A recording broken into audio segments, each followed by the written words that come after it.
তাহাজ্জুদ পড়ে, মেয়ে নগ্ন অবস্থায় বিশ্ববিদ্যালয়ে পড়ে, তিনি 3 চিল্লায় লন্ডন গেছেন, 3 মাস পরে দেশে ফিরবেন, দিন রাত তাহাজ্জুদ পড়ছেন। এরকম তাহাজ্জুদের বাপের প্রয়োজন নেই। বাপ ওকে বলে, চোখ যেভাবে ঘুরে বউ সেভাবে চলে, তার নাম ক্ষমতা। চোখ যেভাবে ঘুরে মেয়ে সেভাবে চলে, তার নাম বাপ। চোখ যেভাবে ঘুরে বউ সেভাবে চলে, তার নাম স্বামী। চোখ যেভাবে ঘুরে বউ সেভাবে চলে, তার নাম ক্ষমতা। আল্লাহর নবী বলছেন, স্বামী হলে 5টা জিনিস লাগে। শুনুন, স্বামী হলে 5টা জিনিস লাগে। 1, ফাকসুহা মাক্তাসাইতা, তুমি যে মানের কাপড় পরছো বউকে সে মানের পরাবা। 2, আতেমা মাতায়েমতা, তুমি যে মানের খাদ্য খাও বউকে সে মানের খাওয়াবা। 3, অলা তুকাব্বে, কখনো বউকে কটু কথা বলবো না। বউকে গালি দিতে হয় না, বউকে মারতে হয় না, বউকে নিন্দা করতে হয় না। ভুলেও কখনো বলবেন না তোমার ঠোঁটটা মোটা। একবার যদি ঠোঁট মোটা বলেন 10 বছর ভালোবাসতে পারবে না। ভুলেও কখনো বলবেন না তোমার রংটা কালো। একবার রং বললে, কালো বললে 10 বছর আপনাকে ভালোবাসতে পারবে না। একটু প্রশংসা প্রিয় মানুষ, দিন রাত প্রশংসা করেন, তোমার মতো কোনো ভালো মেয়ে দেখি না, তোমার চালচলন খুবই ভালো, তোমার চালচলনে আমি খুবই খুশি, সারা রাত আপনার পা টিপে দিতে প্রস্তুত। কিন্তু সংসারটাতে আগুন লেগেছে আপনার মুখের কারণে। যখন তখন বেঢঙ্গা কথা বলে বসেন, যখন তখন শ্বশুরকে নিন্দা করে কথা বলেন, যখন তখন শ্বশুর শাশুড়িকে গালি দেন। একদিন যদি জীবনে গালি দিয়ে থাকেন, আর জীবনে আপনাকে কোনোদিন আপনার স্ত্রী ভালোবাসবেন। আপনি মনে রাখেন, যদি আপনার স্ত্রীর আগে আপনি মারা যান, তাহলে আপনার গায়ের উপরে লাথি মেরে চলে যাবে। কেন? তার মনে আছে, তার অন্তরে দাগ কেটে আছে, আপনি একদিন তার বাপকে গালি দিয়েছিলেন। মেয়ে লালন পালন করে তোমার হাতে তুলে দিয়েছে গালি দেওয়ার জন্য। কেন তুমি কটু কথা বলো? কেন তুমি বউয়ের সাথে মুখ খারাপ করো? তোমার স্বভাব কেন তো খারাপ? রাসূল সাল্লাল্লাহু আলাইহি ওয়াসাল্লাম বলেন, পৃথিবীর মানুষ শুনে রেখো, আমি আমার স্ত্রীর কাছে সবচেয়ে ভালো। পৃথিবীতে ভালো মানুষ হই যে তার স্ত্রীর কাছে ভালো। খায়রুকুম খায়রুকুম লিআহলিহি ওয়া আনা খায়রুন লিআহলি, তোমাদের স্ত্রীদের কাছে যেই ভালো সেই সবচেয়ে ভালো। পৃথিবীতে ভালো মানুষ হই যে স্ত্রীর কাছে ভালো। আমি মুহাম্মদ সাল্লাল্লাহু আলাইহি ওয়াসাল্লাম নিজে আমার স্ত্রীদের কাছে ভালো। সবচেয়ে বদ কমিনা মানুষ হই যে স্ত্রীর কাছে খারাপ। তাহলে হলো কি? আল্লাহ রাসূল আপনাকে কি বললেন? আপনার মুখের ভাষা কেন খারাপ হবে? আল্লাহ নবী বলছেন, কখনো কটু কথা বলতে পাবা না। 4, ওয়ালা তাজরিবাল ওয়াজহে, মুখের উপরে মারা যাবে না। আগেকার পণ্ডিত গালের উপরে থাপ্পড় মারতেন। পণ্ডিত হলে কি হবে? নবীর কথা জানা নেই। আল্লাহর নবী কঠোরভাবে নিষেধ করেছেন গালের উপরে মারতে। চোখে, গালে, মাথায়, কানে, পুরো মুন্ডটার উপরে মারা যাবে না, নিষেধ। আল্লাহ রাসূল কঠোরভাবে নিষেধ করেছেন। মারতে হলে, শিক্ষক পণ্ডিতকে মারতে হলে হাতের এই ডান কাঁধের উপরে, বাম কাঁধের উপরে মারতে হবে। হাতের এই তালার উপরে মারা ঠিক নয়। হাতের এই তালার উপরে মারলে ওটা ফেটে যায়, নখ ফেটে যায়। এখন তো এমনি বিচার হবে, সরকারি নিয়ম। আপনি শিক্ষক মানুষ, শক্ত মেজাজি মানুষ, ছেলে পড়া করেনি, ডান কাঁধের উপরে একটা মারেন লাঠি, আরো মেজাজ খারাপ হয়েছে আর একটা বামের উপরে মারেন, আরো মেজাজ খারাপ হয়ে আছে আর একটা ডানের উপরে মারেন। ডান হাত আর বাম হাতে মোট 4টা মারলেই আপনার রাগটা কমে যাবে, ফেটে ফুটেও যাবে না। আর এক জায়গায় যদি 3টা মার দেখেন, তাহলে তো আপনার নামে রিপোর্ট হবেই, পেপার পত্রিকায় ভর্তি হয়ে তখন আর শিক্ষকতা করতে পারবেন না। যদিও আল্লাহ রাসূল বলছেন, লাঠিটা উঠিয়ে নিও না পরিবার থেকে, লাঠি পরিবারকে সংশোধন করে। যদিও আল্লাহ নবী বলছেন, লাঠি দরজায় ঝুলিয়ে রাখো, বউ ছেলে মেয়ে দেখে সংশোধন হবে। আল্লাহ নবী বলছেন, ছেলে মেয়ে যদি নামাজ না পড়ে লাঠি দিয়ে পিটিয়ে ঠিক করো। তাহলে লাঠি ব্যবহারের কথা আল্লাহ নবী নিজেই বলেছেন, ওই মুখে আল্লাহ নবী বলছেন, মুখের উপরে মারো না। 5 ওলা তাতরখা ইল্লা ফিল বাইতে, তোমার বাড়ি ছাড়া বউকে কোথাও যেতে দিও না। চাচির বাড়ি যেতে পাবে না, খালার বাড়ি যেতে পাবে না, বোনের বাড়ি যেতে পাবে না, মায়ের বাড়ি যেতে পাবে না। জরুরি প্রয়োজন ছাড়া বাড়ি ত্যাগ করতে পারে না। বাজার যাও তো বহু দূরের কথা। বা হাট বাজার করে ওই যার স্বামী কাপুরুষ, ওই মহিলায় হাট বাজার করে যার স্বামী কাপুরুষ, ওই মহিলায় হাট বাজার করে যার ছেলেরা বড় হয়ে গেছে, তারপরেও কাপুরুষের মতো মায়ের হাতে বাজার করতে দেয়।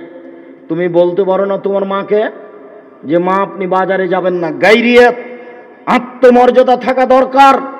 আত্মমর্যাদা, আত্মমর্যাদা আল্লাহর সবচেয়ে বেশি। কাউকে যখন জেনা করতে দেখেন আল্লাহ, তখন তার আত্মমর্যাদাতে ঠেকে। আল্লাহর নবী বলছেন, আল্লাহর নবী বলছেন, মানুষ যখন জেনা করে তখন আল্লাহর আত্মমর্যাদাতে বাধা দেয়। আমি স্ত্রীকে হালাল করলাম, আমি দাসীকে হালাল করলাম, তবুও মানুষটা জেনা করলো, সমাজ নষ্ট করলো। আমি আল্লাহ আমার আত্মমর্যাদায় বাধা দিল। আত্মমর্যাদা কাকে বলে? ছি ছি ছি, আমার স্ত্রী আজকে হাটে বাজারে যাই, মানুষের ধাক্কা খাই, এর নাম আত্মমর্যাদা। আত্মমর্যাদা কাকে বলে? সকালে ফজরের সালাতের সময় আল্লাহর নবী বলছেন, উমার জি, আমি রাতে জান্নাতে ঢুকে ঘুরছিলাম, স্বপ্নে দেখলাম একটা খুব দামি টকটকে ঝকঝকে ঘর, পাশে একজন মহিলা পানি নিয়ে বসে আছে। আমি মহিলাকে বললাম, মহিলা বলতে পারো এই ঘরটা কার? মহিলা বলল, ঘরটি উমারের। আমার মনে বলল, ঘরের বাহির যদি এত সুন্দর হয়, ভিতরই বা কত সুন্দর। আমার মনটা চাইলে একটু ভিতরে ঢুকে দেখে নি। এরপরে উমারের আত্মমর্যাদা আমার খেয়ালে আসলো। ইন্না লিল্লাহি ওয়া ইন্না ইলাইহি রাজিউন। এ কথা আল্লাহ নবী বলেননি। আত্মমর্যাদা আল্লাহ রাসূলের বাধা দিল। এত বড় মানুষের ঘরে ঢুকবো কি করে? উমারের আত্মমর্যাদা, উমারের মতো মানুষের বাড়িতে ঢুকি কি করে? তাই আমি ঢুকলাম না। উমার শোনো, জান্নাতে আমি তোমার ঘরে দেখে আসলাম, তোমার আত্মমর্যাদাকে লক্ষ্য করে আমি তোমার ঘরে ঢুকিনি। তখন উমার 2 চোখের পানি ঝরিয়ে কাঁদতে লাগলেন আর বলতে লাগলেন, আল্লাহর নবী, আপনি আমার আত্মমর্যাদাকে খেয়াল করেন। তার নাম আত্মমর্যাদা। আত্মমর্যাদার দাম আছে। আল্লাহর নবী বলছেন, আসমা মাঠে থেকে একটা খেজুরের ডালের মাথা, খেজুরের ডাল মাথায় করে নিয়ে চলে যাচ্ছেন মহিলা মানুষ। তো আল্লাহর নবী মহিলাকে দেখে বললেন, তুমি আমার উঠে উঠে যাও।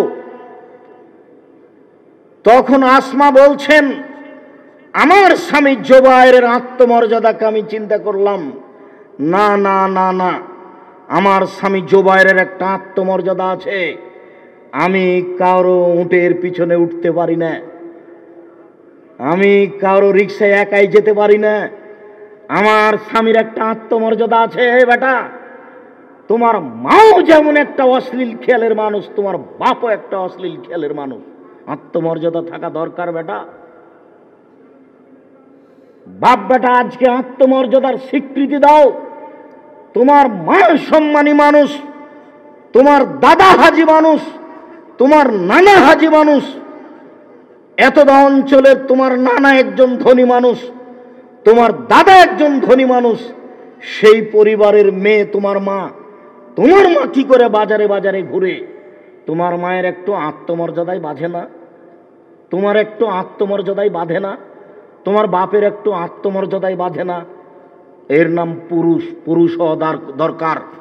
উপস্থিত বৈঠকের মুসলিম বোন শুনুন, নেশাউন মহিলা কাশিয়াতুন কাপড় পরে থাকে আর ইয়াতুল উলঙ্গ, মমিলাতুন তারা পুরুষকে নিজের দিকে আকৃষ্ট করে, মায়লাতুন তারা নিজেরা পুরুষের দিকে আকৃষ্ট হয়।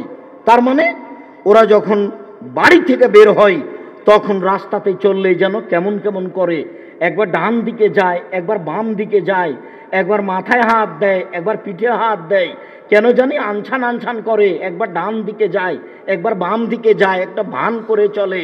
তার মানে ও পুরুষকে দেখে আকৃষ্ট হয়েছে। লাইট খোল্লাল জান্না, এরা জান্নাতে যাবে না, জান্নাতে তো যাবে না, যাবেই না। ওলা ইয়াজিদনা রিহাহা, এরা জান্নাতের গন্ধ পাবে না। ফাইনা রিহা লা তুজাদু মিন মাসিরাতি কাদা ওয়া কাদা, যে জান্নাতের গন্ধ 1 বছরের দূরত্ব পথ থেকে পাওয়া যায়। উপস্থিত বৈঠকের মুসলিম বোন, আপনাকে আমি অনুরোধ জানাচ্ছি, আজ থেকে আপনি পোশাক পরিবর্তন করুন। আপনাকে আমি সালোয়ার কামিজ মেক্সি চাদর পরেই স্বামীর বাড়িতে থাকার জন্য অনুরোধ জানাচ্ছি। শুনুন, যদি আপনি সালোয়ার কামিজ মেক্সি চাদর পরতে না পারেন, শাড়ি যদি পরেন, তাহলে আপনি 2 ছাঁটের ব্লাউজ পরুন। 2 ছাঁটের ব্লাউজ মানে হাত হবে কবজি পর্যন্ত, নিচের দিকে কোমরের নিচে চলে যাবে। অন্তত 1.5 গজ কাপড়ের ব্লাউজ তৈরি করতে হবে। বাড়ি থেকে বের হলে পা মোজা পরে বের হতে হবে, কেননা বাড়ি থেকে বের হয়ে যদি আপনি রিক্সায় উঠেন আর শাড়ি পরে থাকেন, তাহলে হাঁটু পর্যন্ত পা খুলে যাবে। দেখেন, পরপুরুষকে নিজেকে দেখিয়ে ওকে জাহান্নামে ঠেলে দিয়ে, নিজেকে জাহান্নামে ঠেলে দিয়ে তাহাজ্জুদ পড়ে জান্নাত কেনার হিসাব করিয়েন না। ভুল হিসাব। নিজেকে রক্ষা করেন, জাতিকে রক্ষা করেন, সবার জন্য ভালো হবে। মহান আল্লাহ বলেন, ইয়া আইয়ুহান নাস, পৃথিবীর মানুষ, কুলু মিম্মা ফিল আরদ হালালান তাইয়্যিবা।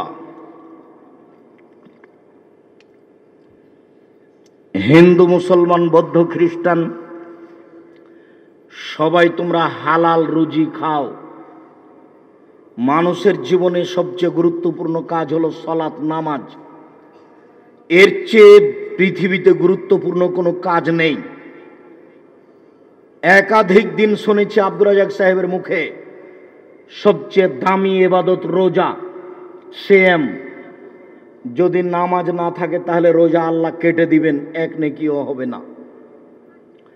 সবচেয়ে শক্তিশালী পাওয়ারফুল ইবাদত দান। যদি রোজা না থাকে তাহলে দান কাটা যাবে, 1 নেকিও থাকবে না। হজ একটি বড় ইবাদত, তারপরে যদি নামাজ না থাকে তাহলে হজের ইবাদত কাটা যাবে। ইবাদতের জগতে সবচেয়ে ভিন্ন ধরনের ব্যতিক্রম, মানুষের জীবনে সবচেয়ে জরুরি ভিন্ন ধরনের ব্যতিক্রম কাজ হলো 5 ওয়াক্ত সালাত। এরপরে যেটা জরুরি কাজ সেটা হলো হালাল রুজি। কেন? রোজা কাটা যায় নামাজ না হলে, দান কাটা যায় নামাজ না হলে, হজ কাটা যায় নামাজ না হলে, তাসবিহ তাহলিল কাটা যায় নামাজ না হলে। এবার হালাল রুজি না হলে নামাজও কাটা যায়। তাহলে দ্বিতীয় জরুরি কি হলো? এই ছেলে, আপনার পাশ থেকে যেন কোনো ছেলে না উঠে। আমরা কয়েক মিনিটের মধ্যে আজকে আলোচনা শেষ করে দিচ্ছি। আপনি আমাকে ব্যস্ততা দেখাবেন না দয়া করে। আমার অনেক দূর পথ আছে, ঢাকা হয়ে কুমিল্লা, চাঁদপুর যাব ইনশাআল্লাহ। কাজে আপনার চেয়ে আমি নিজেকে ক্লান্ত মনে করি।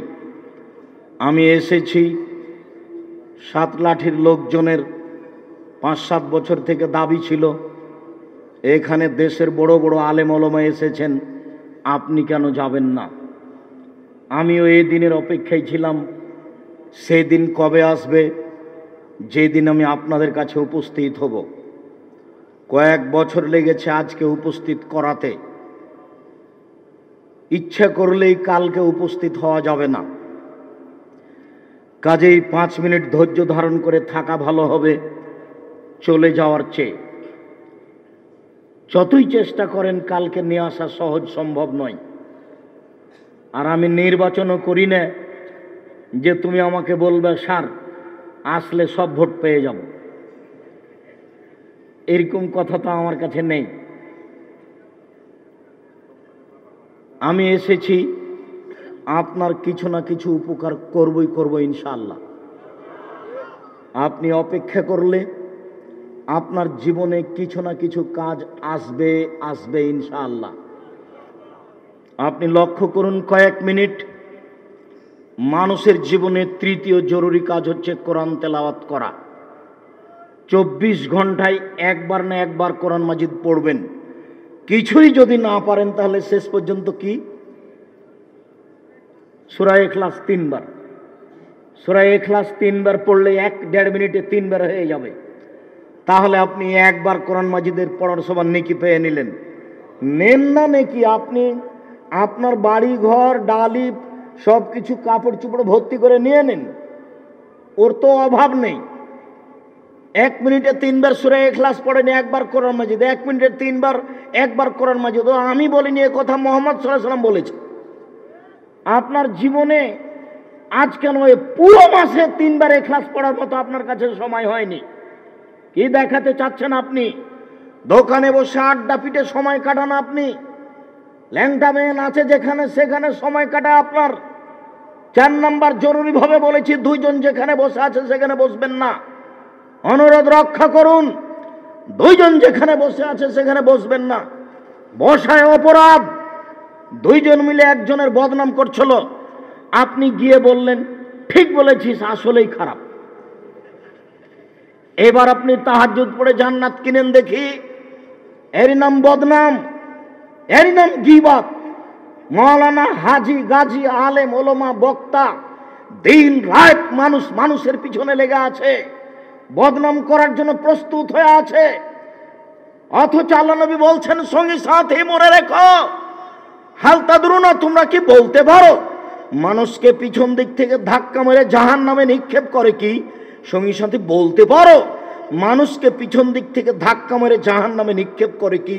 সঙ্গী সাথী বলতে পারো মানুষকে পিছন দিক থেকে ধাক্কা মেরে জাহান্নামে নিক্ষেপ করে কি? এই কথা বলতে বলতেই জিহ্বাটা ধরে নে বলছেন, দেখো জিহ্বা মানুষকে পিছন দিক থেকে ধাক্কা মেরে জাহান্নামে নিক্ষেপ করে। বলে জিহ্বা কি করলো? এই জিহ্বাই বলেছে ঠিক বলেছিস, আসলেই খারাপ। এই কথা কে বলল? জিহ্বাই বলল। রাসূল সাল্লাল্লাহু আলাইহি সাল্লাম বললেন, সঙ্গী সাথী বলতে পারো মাকসর মায়ের খেলো নাসান নারা, মানুষকে বেশি বেশি জাহান্নামে নিয়ে যায় কি? সঙ্গী সাথী বলতে পারো মানুষকে বেশি বেশি জাহান্নামে নিয়ে যায় কি? সঙ্গী সাথী বলতে পারো মানুষকে বেশি বেশি জাহান্নামে নিয়ে যায় কি? এই কথা বলতে বলতেই বলছেন, সঙ্গী সাথী শোনো, আল ফারজ আল ফাম, মুখ আর লজ্জা স্থান, মুখ আর জেনা, মুখ আর লজ্জা স্থান, এই দুটাই মানুষকে বেশি বেশি জাহান্নামে নিয়ে যায়। আল্লাহ রাসূল বললেন, শোনো,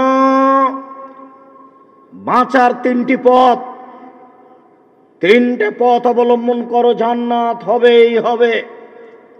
1, আলজেব লেসানাক, মুখখান বন্ধ রাখো, ভালো কথা ছাড়া মুখ ব্যবহার করো না। এই ছেলে, তোমার স্বভাবের কথাটা বলি, তুমি তো দিন রাত খেলে হ্যাঁ হ্যাঁ করে বেড়াও, একবার এখানে একবার এখানে, এই দোকানে একবার ওই দোকানে, একবার ভাবির কাছে একবার চাচির কাছে, একবার চাচাতো ভাইয়ের কাছে, দিন রাত তুমি হ্যাঁ হ্যাঁ করে বেড়াও। তোমার এটা স্বভাব নয়? সবাই তোমার কথা বলে, তোমার কথা সবাই বলে। স্বভাব পরিবর্তন করো, আমি তোমার জন্য এসেছি। আল্লাহর কাছে ভিক্ষা চাও, আল্লাহ তুমি আমার স্বভাবটা পরিবর্তন করে দাও। আল্লাহ, আমি এই খারাপ স্বভাব নিয়ে চলতে চাই না। বাঁচার 3টা পথ, জান্নাত হবেই হবে। 1, মুখ বন্ধ করো, ভালো ছলা বলো না। 2, অলায়াসা বাইতক, জরুরি প্রয়োজন ছাড়া বাইরে যাবেন না। আপনাকে আমি দোকানে গিয়ে দাঁড়িয়ে জিনিস কিনতে বলেছি, আসসালামু আলাইকুম, জি দোকানদার ভাই, লবণ আছে? জি 1 কেজি লবণ দেন। ভাইজান সরিষার তেল আছে? জি 250 সরিষার তেল দেন। আর একটা কিছু, 3টে নেওয়া হয়েছে, এখান থেকে 1 মিনিট দেরি করতে পারবেন না, কেটে পড়তে হবে। কেন? 2টা সমস্যা আছে। একটা সমস্যা, ওখানে আরো কয়েকজন বসে আছে। আর একটা সমস্যা, টিভি চলছে, টিভিতে হয় মিথ্যে খবর পড়া হচ্ছে। খবর মানে শতকরা 95টাই মিথ্যে, তারও কম বেশ। সিরাজগঞ্জ জেলে 20 বছর থেকে কত লোক জেলে আছে নিজেই জানে না। আমি কেন জেলে? কেন? ও তো সাতলাটির মানুষ, ও তো সেদিন রংপুরে ছিল, ও কি করে 1 নম্বর আসামি হলো? আর সাক্ষী বলছে যে আমি 2 চোখে মারতে দেখেছি, এভাবে সাক্ষী বলছে। অথচ ও রংপুরে ছিল। জজও জানে না ঘটনা কি, উকিলও জানে না ঘটনা কি, যে জেলে আছে সেও জানে না ঘটনা কি, শুধুমাত্র যে সাজালছে সেই জানে, তাছাড়া কেউ জানে না। ওখানে টিভি চলছে, মিথ্যা খবর চলছে প্রায়ই, আবার এদিকে বদনাম চলছে, এখানে আপনি বসতে পাবেন না। অনুরোধ রক্ষা করুন, ভালো হবে। অনুরোধ রক্ষা করুন, ভালো হবে। অনুরোধ রক্ষা করুন, ভালো হবে। রাসূল সাল্লাল্লাহু আলাইহি সাল্লাম বলেছেন, জরুরি প্রয়োজন ছাড়া বাড়ি ত্যাগ করব না, জান্নাত হবে।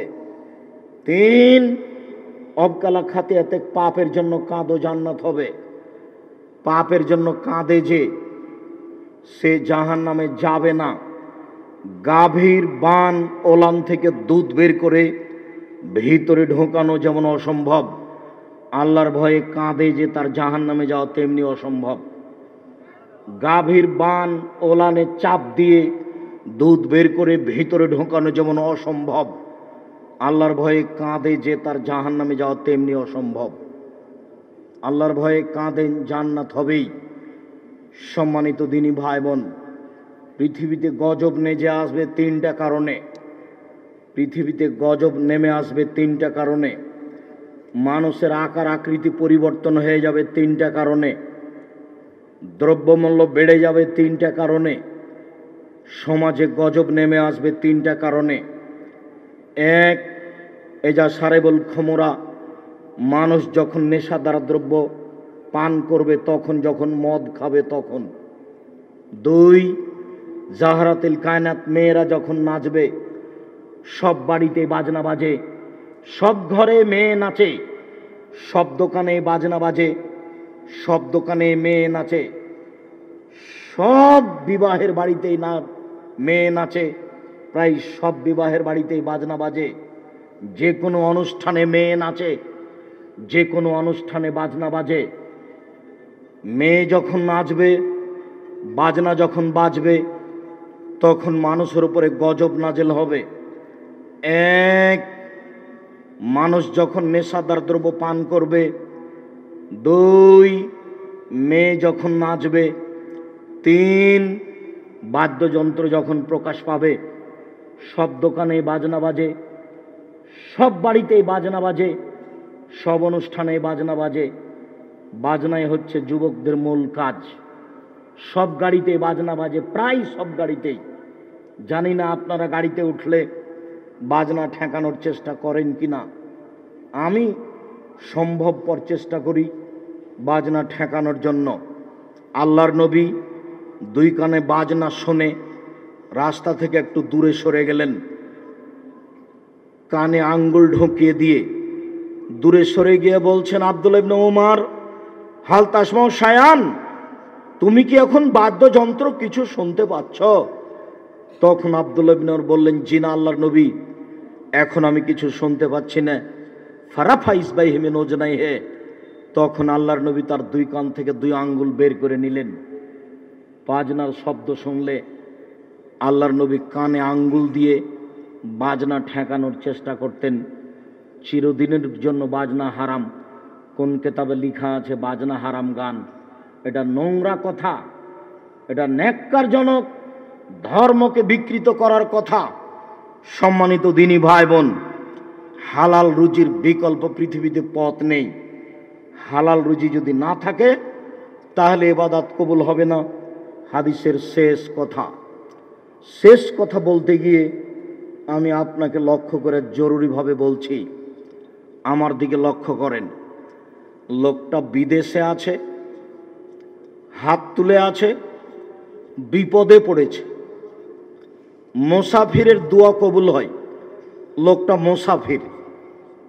2, হাত তুলে দোয়া করলে দোয়া কবুল হয়, লোকটা হাত তুলে আছে।